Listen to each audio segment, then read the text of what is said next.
This book shouldn't exist. I'm afraid to read it. r/scarystories. The Havenwood Historical Society wasn't exactly a thriving hub of activity, more like a mausoleum for forgotten furniture and moth-eaten documents. I was the caretaker, the archivist, the lonely sentinel against the relentless march of time, armed with archival sleeves and a crippling sense of boredom. Then Abernathy died. Old Mr. Abernathy, the town's eccentric recluse, left his entire estate to the society. Agnes, the volunteer historian, practically vibrated with excitement. Me. I mostly anticipated more dusty boxes. The boxes arrived, overflowing with Abernathy's accumulated stuff. Old maps, taxidermied birds with unsettlingly bright eyes, a collection of antique medical instruments that made my stomach churn, and then the book. It wasn't like any book I'd ever seen.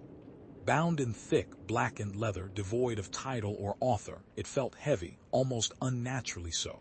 The pages were yellowed and brittle, filled with a script that danced between archaic English and symbols I couldn't identify. I started translating. At first, it seemed harmless, albeit odd. Accounts of early Havenwood settlers, their struggles with the harsh Appalachian winter, their dealings with the Native American tribes. Then came the whispers of strange rituals performed under the light of the full moon, tales of shadowy figures lurking in the woods, and increasingly frantic entries about a presence, something else. One passage scrawled in what looked like dried blood made my skin crawl at hungers. The soil remembers. The mountain calls. I showed the book to Agnes. Her eyes widened, then narrowed with a fear I'd never seen in her before. Liam, where did you find this? Her voice trembled. Abernathy's collection. What is it, Agnes? It's unsettling me. Put it back, she said, her voice sharp. Burn it, destroy it, anything but read it. Why? What's wrong with it? She hesitated, then said, Havenwood has a complicated history, Liam. Things best left buried. That book, it's a record of those things. A gateway to what? I pressed. To things you don't want to know about. Things that should never have been written down. Agnes clammed up after that. Wouldn't answer my questions, just kept repeating, leave it alone, Liam. Please, for your own good, leave it alone. But I couldn't. Curiosity, that insidious parasite, had taken root. I spent my nights hunched over the book, fueled by instant coffee and a growing sense of unease. The symbols became more familiar, the script less cryptic. I started dreaming in the book's language, vivid nightmares of twisted trees, whispering voices, and a suffocating darkness. Then the disappearances started. First, it was old Mrs. Henderson, who lived on the edge of town, gone without a trace. Then a young couple hiking in the woods. Vanished. The local news attributed it to wild animals or hikers getting lost, but something felt off. I looked back at the book. A specific ritual described in painstaking detail kept surfacing. A ritual performed in a secluded location, requiring specific offerings and a sacrifice.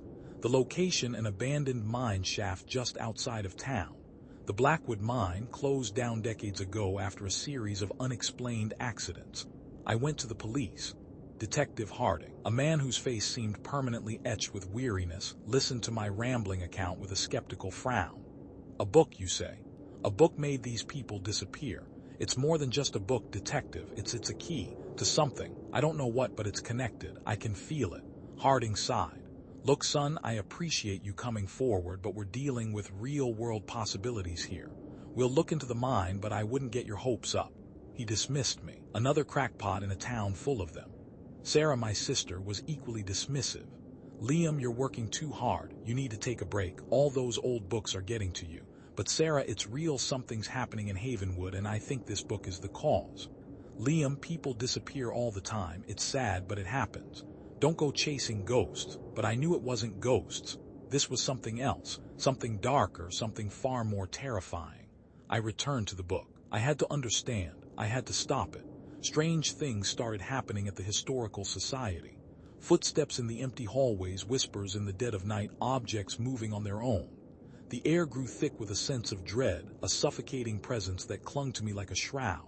One night I found Agnes standing in the library, staring at the book. Her eyes were wide with terror. You haven't stopped reading it, have you? She whispered. I have to know, Agnes. I have to understand. No, Liam, you have to stop. You're making it stronger. Don't you see? That book, it's a prison, and you're unlocking the door. What is it, Agnes? What's in the book? She hesitated, then said, "A long time ago something wrong came to Havenwood, something that fed on fear, on despair, on human suffering. The town's founders, they tried to stop it. They used rituals, sacrifices, anything they could to contain it. And the book is the key to the prison. It contains the knowledge, the rituals, symbols, everything needed to keep it locked away. So we have to destroy it." Agnes shook her head. "It's not that simple. Destroying the book might not be enough. The knowledge is already inside you, Liam. You've read it. You've opened your mind to it." She grabbed my arm, her grip surprisingly strong. "You have to stop reading it, Liam. You have to forget what you've learned, before it's too late." "Too late for what?" I wanted to ask, but the words caught in my throat. I knew somehow that Agnes wasn't talking about me anymore. She was talking about Havenwood, but the disappearances continued. Each one a fresh wound, a reminder of my failure. I couldn't just stand by and do nothing.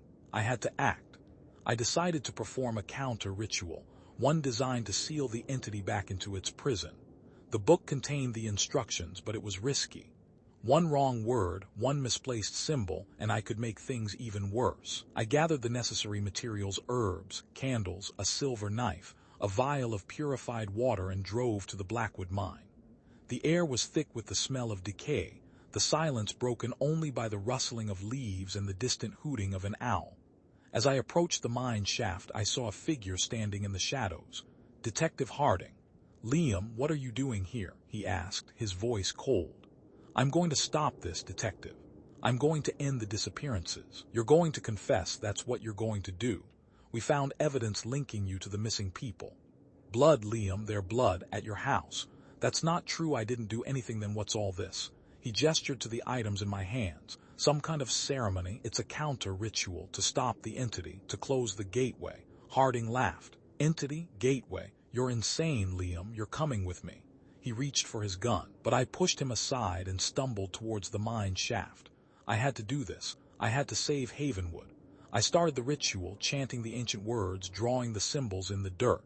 The air crackled with energy, the ground beneath my feet vibrated.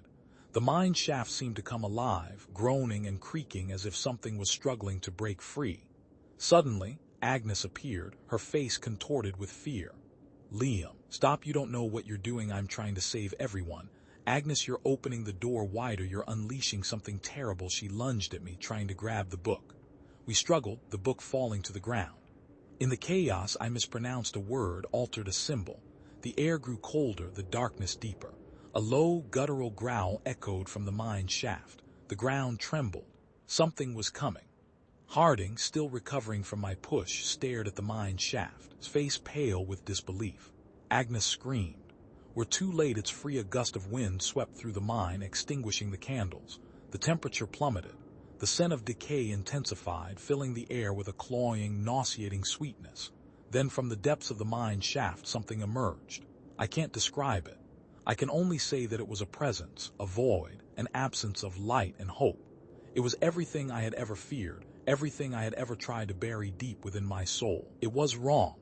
Harding fired his gun, the bullets seemingly passing through the entity without effect. Agnes screamed again, a sound of pure terror. The entity turned its attention to her. Agnes raised her hands, chanting in a language I didn't understand. A faint light emanated from her, pushing back against the darkness. She was trying to contain it, to push it back into its prison. The entity lashed out, a wave of pure energy slamming into Agnes. She crumpled to the ground, her body lifeless. Then it turned to me. I was paralyzed with fear, unable to move, unable to speak. The entity approached, its presence suffocating, its touch like ice. I remembered a fragment of a counter-ritual, a protective ward drawn from the book. I frantically traced the symbol in the air, my hand shaking uncontrollably. The entity hesitated, recoiling slightly. It seemed vulnerable. I seized the opportunity, reciting the ancient words, pouring the purified water on the ground. The entity roared, a sound that echoed through the mountains and struck me back. I flew through the air, landing hard against the rocks. I scrambled to my feet, grabbing the silver knife. I remembered another ritual, a desperate measure to sever the connection between the entity and this world. I charged, plunging the knife into the ground, chanting the final words. The entity shrieked, its form flickering, its presence diminishing. It was being forced back.